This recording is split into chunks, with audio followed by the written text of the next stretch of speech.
Episode 7 రాకాసిలోయ. ఇప్పటి వరకు జరిగిన భాగం టూకీగా. బ్రహ్మతండి మాంత్రికుడు కాలభైరవుడు ముందు హోమం చేయసాగాడు. ఈ లోపల బ్రహ్మపుర రాజుగారి అంగరక్షకుడు ఇద్దరు సైనికులతో కొండ దగ్గరకొచ్చాడు. అక్కడ వాళ్లకు కేశవుడి తండ్రి అయిన ముసలివాడు కనిపించాడు. సైనికులు అతణ్ణి కొండ మీదికి దారి తీయమన్నారు. వాడు కొండ ఎక్కడం ప్రారంభించాడు. ఆ తరువాత ఎత్తుగా ఉన్న ఒక చోట రాళ్ల చాటుగా నిలబడి కొండ కిందికి చూస్తున్న జయమల్లుకు నలుగురు మనుషులు కొండ ఎక్కడం కనిపించింది. గుహలో బ్రహ్మదండి మాంత్రికుడు కాలభైరవుడు ముందు ముక్కులు వేసి వాటి మధ్య కేశవుని కూర్చోపెట్టి హోమం చేస్తూ మంత్రాలు పఠిస్తున్నాడు. కేశవుణ్ణి కాలభైరవుడు ఆవహించబోతున్నాడని, ఆ స్థితిలో అతన్ని చూడటం ప్రమాదమని చెప్పి అతడు జయమల్లును గుహ నుంచి బయటకు పంపేశాడు. కాని జయమల్లు వీలు దొరికినప్పుడల్లా గుహ దగ్గరకు వెళ్లి లోపల జరుగుతున్న తతంగమంతా చాటు నుంచి చూస్తూనే ఉన్నాడు. జయమల్లు తెలుసుకోవాలనుకుంటుంది ఏమిటి అంటే, కాలభైరవుడు ఆవహించినప్పుడు కేశవుడు ఏమి చెప్తాడా అన్నది. రాకాసిలోయకు వెళ్లే మార్గం, అక్కడున్న ధనరాశిలో మరేవో ఉన్న చోటు మాంత్రికుడు తెలుసుకోవాలని చూస్తున్న సంగతి అతడికి లోగడే తెలుసు. ఒకసారి ఆ రహస్యం తెలుసుకున్న తర్వాత మాంత్రికుడు కేశవుణ్ణి చంపేస్తాడన్న అనుమానం కూడా జయమల్లుకుంది. కనుక తాను రాకాసిలోయకు వెళ్లే మార్గం ఏదో వినాలి. కాలభైరవుడు ఆవహించినప్పుడు కేశవుడు చెప్పే మాటలు వాడు వదిలిపోయిన తరువాత అతడికి జ్ఞాపకం ఉండే అవకాశం లేదు. కనుక తనే విని జ్ఞాపకం ఉంచుకోవాలి. జయమల్లు ఇలా ఆలోచిస్తూ కొండ దిగువకు చూసేసరికి కొండ ఎక్కుతున్న నలుగురిలో నుంచి ఒకడు వెనుదిరిగి వేగంగా అడవిలోకి పరిగెత్తుకుని పోతున్నాడు. మిగతా ముగ్గురు ప్రతిమల్లా కదలక మెదలక నిలబడి కొండపైకి చూస్తున్నారు. ఆ ముగ్గుర్ని అంత ఆశ్చర్యపరిచిన సంగతి ఏమిటా అని జయమల్లు వెనుతిరిగి చూశాడు. గుహలో నుంచి నల్లని పొగ బయటకు వచ్చి తాటి చెట్టు అంత ఎత్తున ఆకాశంలోకి లేచింది. కొండ ఎక్కుతున్న ముగ్గుర్ని ఆశ్చర్యపరిచిన దృశ్యం అదేనని జయమల్లు గ్రహించాడు. ఇప్పుడు తనేం చెయ్యాలి? బ్రహ్మదండి మాంత్రికుడితో చెప్పాలా వద్దా? చెప్తే ఏమవుతుంది అని ఆలోచిస్తూ ఉండగా ఈ లోపల రాజుగారి అంగరక్షకుడు కొండ దగ్గర నుంచి పంపిన సైనికుడు బ్రహ్మపురం కేసి వాయువేగ మనోవేగాలతో పరిగెత్తుతున్నాడు. వాడికి అదృష్టం కొద్దీ దారిలో గుర్రాన్నెక్కిపోతున్న ఒక శతవృద్ధుడు కనిపించాడు. ఇదే అదుననుకుంటూ సైనికుడు కత్తి దూసి ఆ వృద్ధుణ్ణి భయపెట్టి గుర్రం మీద నుంచి లాగి దాన్నెక్కి నగరం కేసి దౌడు తీశాడు. కోట ముఖద్వారం దాటి ఆవరణలోకి అడుగు పెడుతూనే సైనికుడు మహారాజా మహారాజా అంటూ కేకలు పెట్టాడు. ఆ కేకలు వింటూనే కొత్తగా నియమితుడైన సేనానాయకుడు భవనంలో నుంచి బయటికి వచ్చి, ఏయ్ నోర్మయ్, ఏకంగా మహారాజు గారిని కేకలు పెట్టి పిలుస్తున్నావే, నీకేమైనా మతిపోయిందా?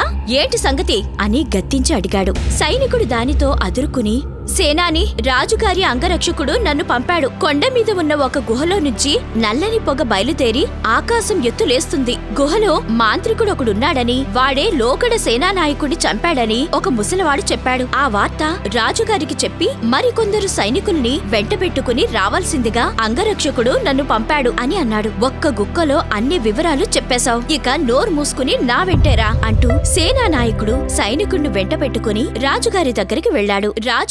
రాజగురువు సేనానాయకుడు చెప్పిందంతా విని సైనికుణ్ణి, ఆ ముసలాడెవరు అని ప్రశ్నించారు. వాడు మాకు అడవిలో కనిపించాడు అని అన్నాడు సైనికుడు. గుహలో నుంచి పొగ రావడానికి కారణం మాంత్రికుడే ఎందుకై ఉండాలి? శత్రు సైనికులు ఎందుకు కాకూడదు అని ప్రశ్నించాడు రాజగురువు. కాదని ఆ ముసలాడే చెప్పాడు. తను అడవిలో ఆ మాంత్రికుణ్ణి చాలాసార్లు చూశాడంట. వాడుండే గుహ కూడా తనకు తెలుసునన్నాడు అనన్నాడు సైనికుడు.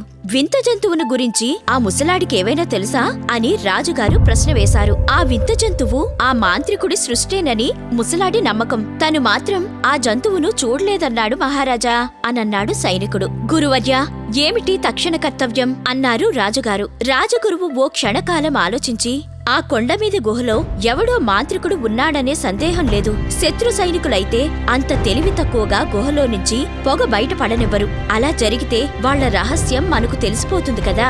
కనుక అంత తెలివి తక్కువ శత్రువులుండరు. ఇప్పుడు నా అనుమానం ఏమిటంటే, ఆ మాంత్రికుడు ఏదో పెద్ద ఎత్తున గుహలో హోమం చేస్తున్నాడని, లేకపోతే అంత పొగ ఒక్కసారిగా బయటపడేందుకు వీలు కాదు. వాణ్ణి మనం ప్రాణాలతో పట్టుకోవాలి అని అన్నాడు. వాడు దుష్ట మాంత్రికుడు కదా, మనం రహస్యంగా వెళ్లి వాణ్ణి పట్టుకోగలమా? అన్నారు రాజుగారు నిస్పృహ కనబరుస్తూ. అదంతా నాకు వదిలేయండి. నేను మంత్రశాస్త్రం తెలిసినవాడినైనా ఇంతవరకు దాన్ని ఉపయోగంలో పెట్టలేదు. ఆ దుష్టుడి మంత్రశక్తిని హరించి వాణ్ణి ఎలా చేజిక్కించుకోవాలో నాకు తెలుసు అంటూ రాజగురువు సేనానాయకుడికేసి తిరిగి, సేనాని, మెరికల వంటి వాళ్లను ఓ 10 మంది సైనికుల్ని ఏరి వెంటనే బయలుదేరేందుకు సిద్ధం చేయి అన్నాడు. 10 నిమిషాలు గడిచి గడవక ముందే రాజగురువు, సేనానాయకుడు, సైనికులు గుర్రాలెక్కి నగరం వదిలి అడవి మార్గాన కొండ దగ్గరకు బయలుదేరారు. అంగరక్షకుడు పంపిన సైనికుడు దారి తీస్తున్నాడు.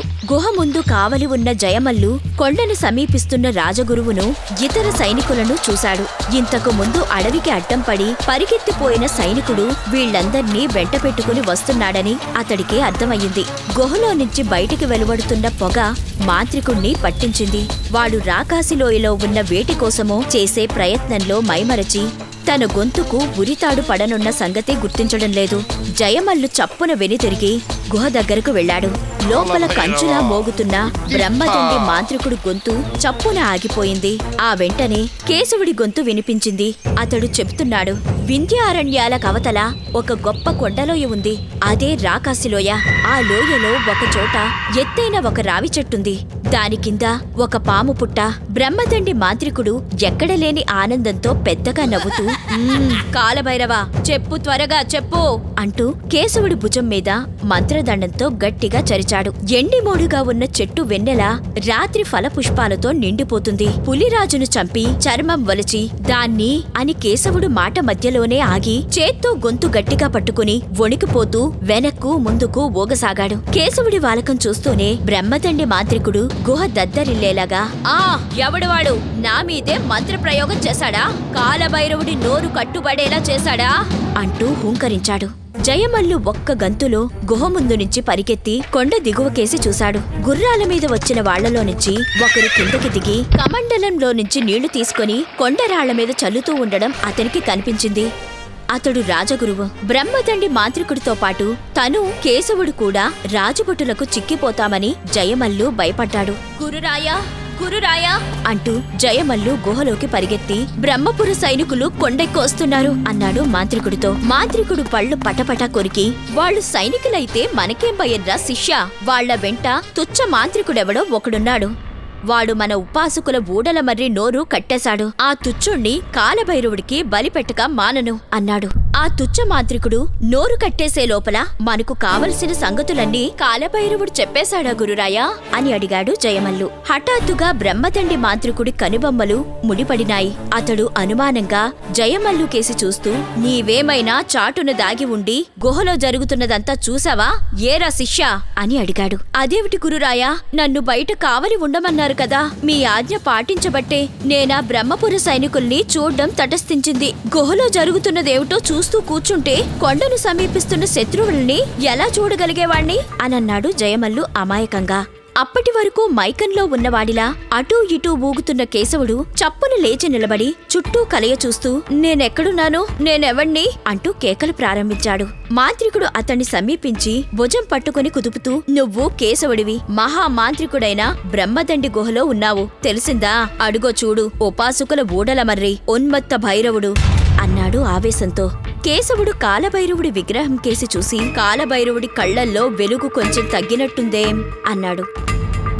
జయమల్లు ఏదో చెప్పబోయేంతలో మాంత్రికుడు అతన్ని వారించి, మరేం లేదు కేశవ, నేను అజాగ్రత్తగా ఉన్న సమయంలో ఒక తుచ్చ మాంత్రికుడు నా మీద దొంగ దెబ్బ తీశాడు. నువ్వేమీ భయపడకు, వాణ్ణి కొద్ది క్షణాల్లో కాలభైరవుడికి బలిపశువును చేస్తాను అంటూ హుంకరించాడు. గురురాయా, మనమిక్కడ కాలయాపన చేసేందుకు లేదు, ఎటైనా పారిపోదాం, మార్గం చూపండి అన్నాడు జయమల్లు. పారిపోవడమా? ఈ మహామాంత్రికుడు బ్రహ్మదండి శత్రువులకు భయపడి పారిపోవడమా? ఎంత మాటన్నావు శిష్య! కాలభైరవుడే నాకు రక్ష. ఎక్కడ్నించే నా మీద దొంగ దెబ్బ తీసిన నీచుణ్ణి హతమారుస్తాను. వాడి పాఠం వాడికే అప్పచెప్తాను.